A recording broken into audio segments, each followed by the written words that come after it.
The destined one never believed in destiny. Why is that a thing? If you have watched movies or played any games whatsoever, you will realize that it's always the one who is destined to do something great is exactly that person who doesn't believe in destiny at all.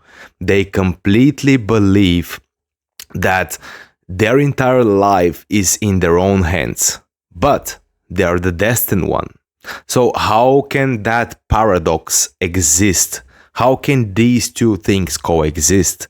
Like, if destiny is all set, then why does exactly the destined one not believe in destiny?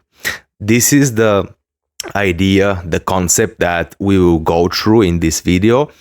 If that's something that's interesting to you, I invite you to stay for the entire video. So let's dive deeper. So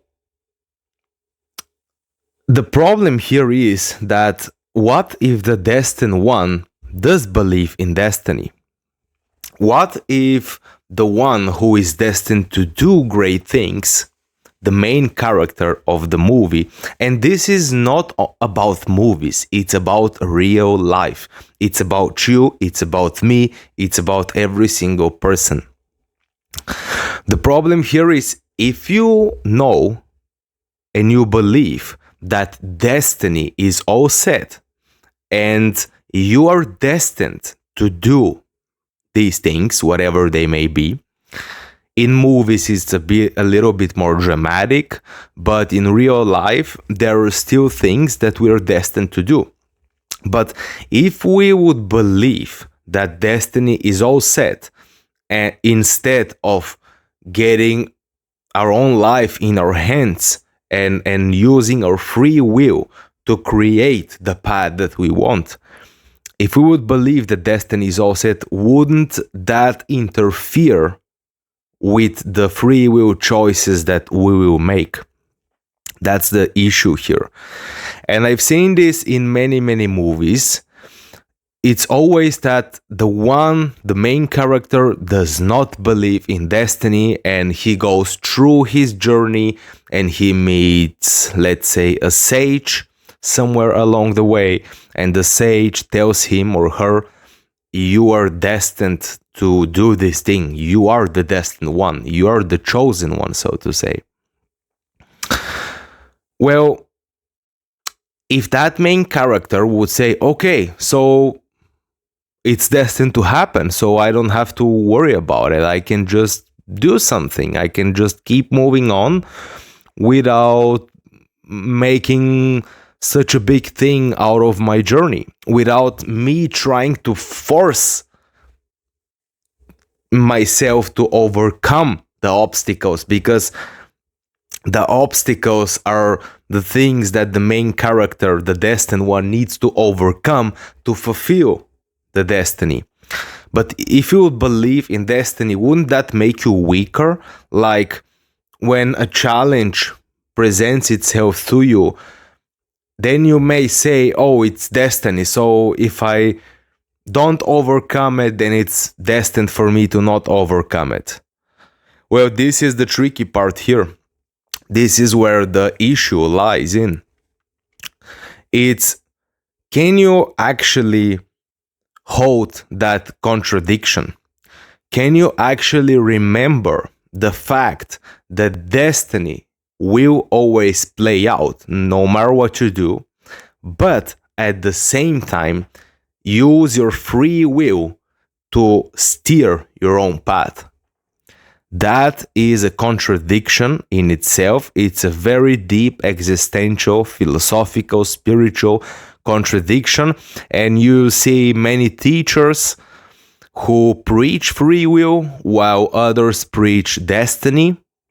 Well, I'm here to tell you, after reading countless of books and just journaling about this, thinking about it, like doing years and years of contemplation on these topics, I can tell you that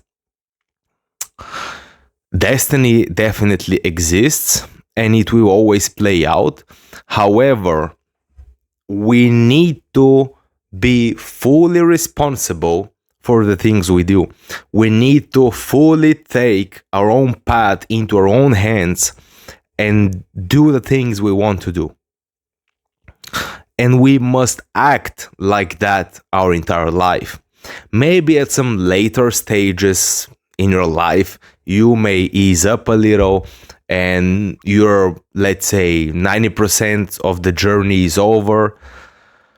And the last 10% of you being on this planet, you can rest a little more. That's true. But for the most part, for the most of your life, you will need to fight the battles, because life will constantly present you challenges. And if you allow this truth, which is a truth, that destiny exists and it's all that there is, and destiny will always happen, if you allow that truth to stop you from taking full responsibility for your life, your decisions, the things you do, the things you don't do, the things you say, like, if you allow that truth to stop you, then it means that you cannot hold the paradox in your mind. And this is essential. If you cannot hold this paradox in your mind, which is that destiny and free will are actually the same thing, if you cannot hold that contradiction, that paradox in your mind, then it's way better to forget about destiny, forget about everything else, and choose things. Use your free will.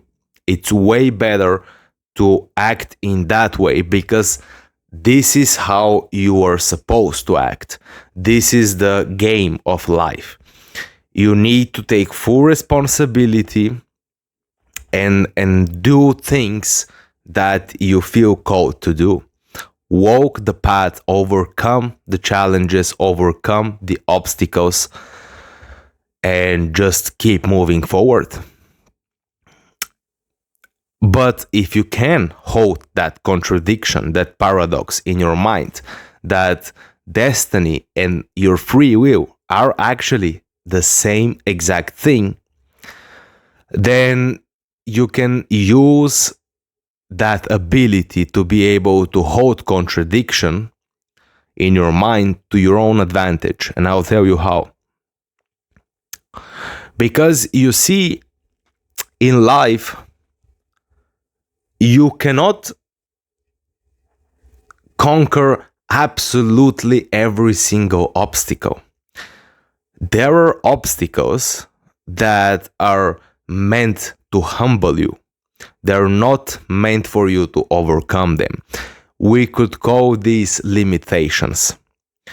Since you are in a human body, which is not your real form, so to say, a human body is just something you take on for this existence right now.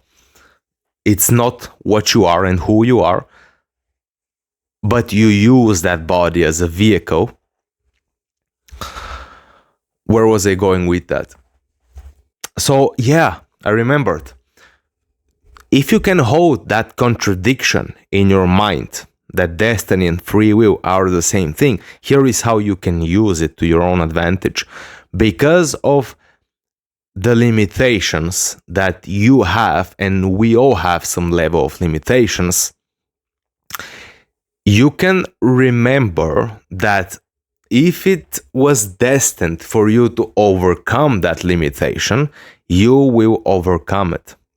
But not by you just doing nothing.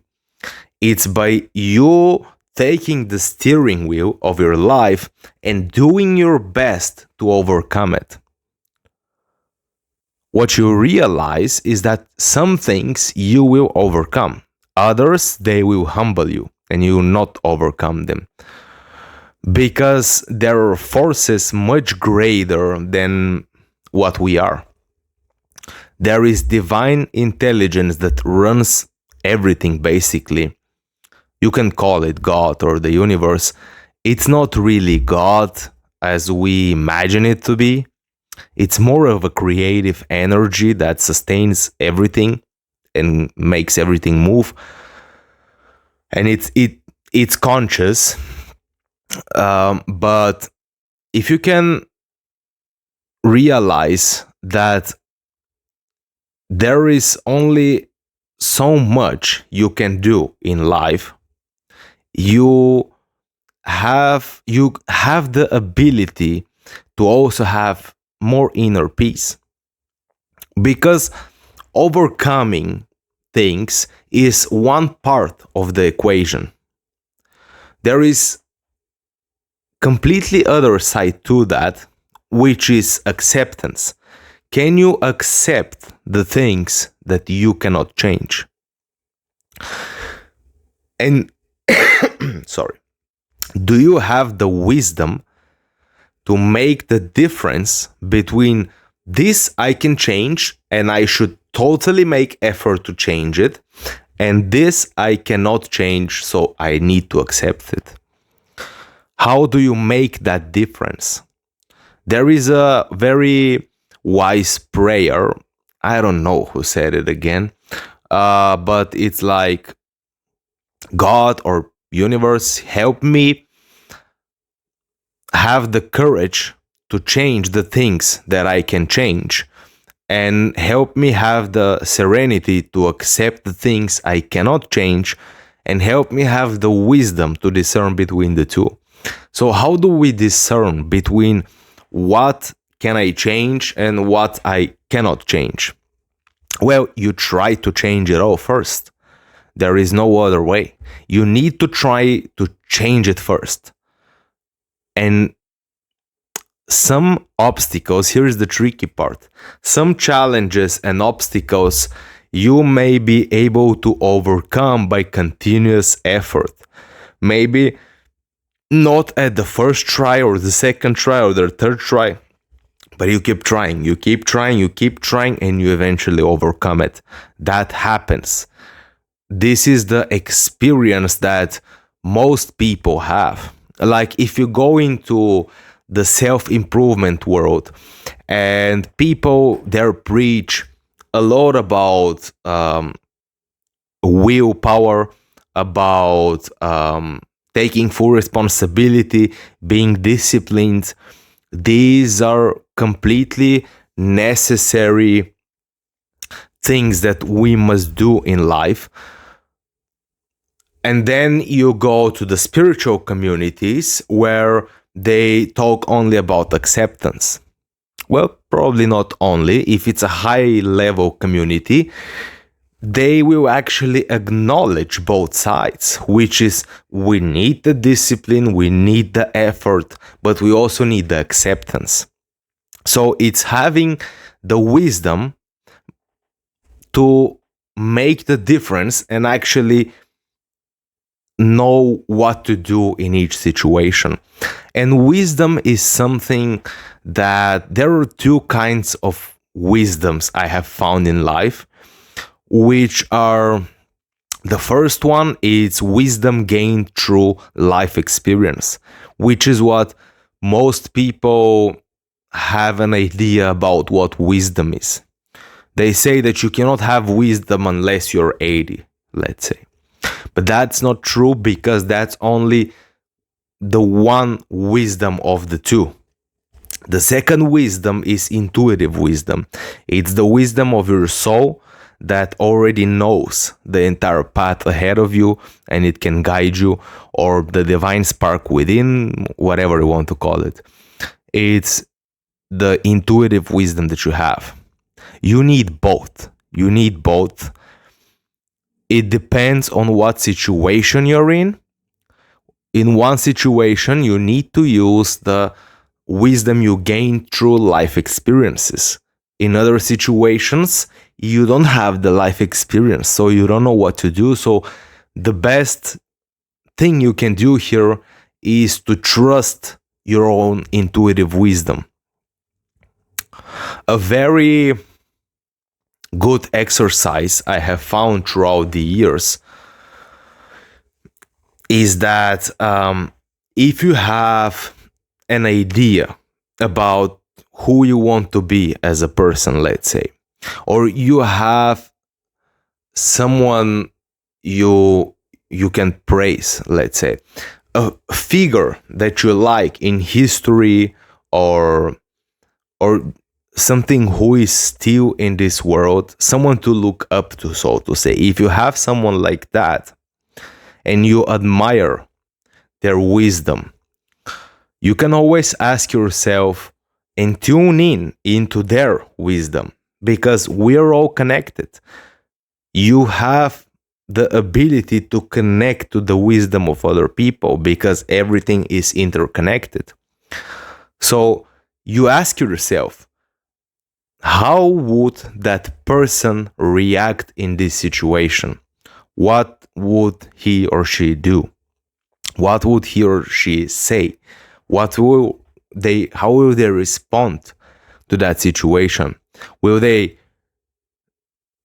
know that you just need to make more effort, you need to grind it out? Or is it something that you need to accept? Or do you just need to try both of them and see what works? If you can tune in into the wisdom of a figure that you like, someone, a person, you will get an intuitive download on what to do. But that's the thing, it has to be someone who you really trust, someone who you really admire, because and you have to see that it's a person of true wisdom. Because if you connect to someone superficial, let's say, on a mental level, emotional, spiritual level, they don't have to be around you, they don't have to know you, you just have to direct your attention to that person mentally. If it's someone who is more superficial and they have nothing to do with spirituality, they don't know the principle of surrender and acceptance, then you always get the same answer, which is just grind it out. You will overcome it. But again, that works only for 50% of the time. There are some limitations you are meant to have so that you have some level of humility. Because imagine if you could overcome every single thing, then you think you're the best.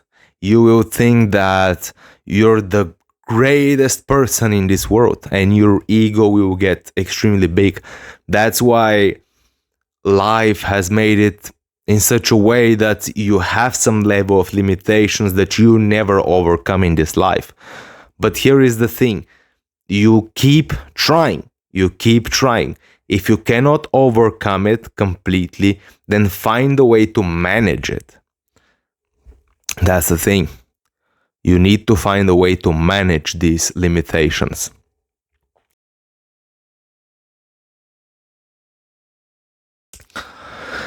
So the takeaway of this video, which was about that the destined one never believed in destiny, would that interfere with his path? Well, if he allows himself to get complacent, to get lazy, and not do, let's say, the hard things and overcome the obstacles and challenges just because he knows it's destiny, yeah, then it would interfere with his destiny. But then, what does destiny mean? It means that it's already set. It will happen. So what will happen if a person gets into that mindset of I don't have to do anything, it's already destined, it will happen, and so on? Life will force that person to take responsibility and to start playing the game the way it was supposed to be played, which is take full responsibility, make effort, and do the things that you want to do even though they're hard. Life will force the person to do that because it's destiny, for that person to take full responsibility. You can only get complacent for so long, because the life force within you, the life force energy, will start getting restless. It will not leave you alone until you actually get up and do something about it. Then it will leave you alone and you have more peace, because that's the nature of this life. It's take full responsibility, but if you're spiritual enough, let's say spiritual enough, if you have higher level of awareness, we could say, you also realize that whatever is destined to happen will happen anyway, but you play the game fully, you take full responsibility, and you do the things that you know you need to do. If you cannot hold that contradiction, again, forget about destiny, forget about predetermined path, take full responsibility, and do the things that you want to do, and believe that you steer your own path, because that's what you're meant to believe, so that the game of life can work properly. You will be forced to do that. But higher awareness will allow you to hold that contradiction, act completely immersed and engaged with the game of life, steering your own path, but you also remember that it's kind of an illusion. So that's what higher awareness will allow you to do. And the way I have experienced that is that I was, like most people who are not into spirituality or philosophy, like regular people who just play the game of life without realizing that it's basically it's an illusion, but a very real one. They believe in sheer willpower, but also, if you're like that, you may need to go to the completely opposite side, which is, I believe in destiny 100% and I let life unfold, and you start procrastinating, you start getting complacent. And I've experienced both, and I can tell you that there is a middle ground to that, which is remembering the higher truth but playing the game fully, taking your life into your own hands, and just owning that feeling of I am responsible for my life. Own that feeling, because you're supposed to own it. But if you have higher awareness, remember also the truth. So yeah, I think that covers the entire topic for today. I hope you enjoyed this slightly new format. If so, let me know in the comment section. And I also have a question for you. After hearing what I've just shared here, you may need time to contemplate this for a while. But what would you say? Do you believe in destiny, or do you believe your free will determines everything? Or do you believe it's a mixture of both? Like, if you have a predetermined path, you can kind of choose in your free will as how you will get there. You will eventually get there, but you can choose how you get there. That would be a mixture of destiny and free will. What I feel true is that free will and destiny are actually the same thing, but that's how I understand it. If you have a different understanding, feel free to share that in the comment section down below, and let's contemplate it together. And yeah, that's it for today. I hope you enjoyed this episode. Remember to hit the like button if you enjoyed it. Subscribe if you're new. And let me know, what topics would you like me to cover next? Let me know that in the comment section down below. And also check out my blog. Link is down in the description. And you can also support the work I do There is one link in the comment section which will lead you to all other links where you can visit the blog and my website for more stuff like this. Or you can support my work with a small donation. I appreciate that too.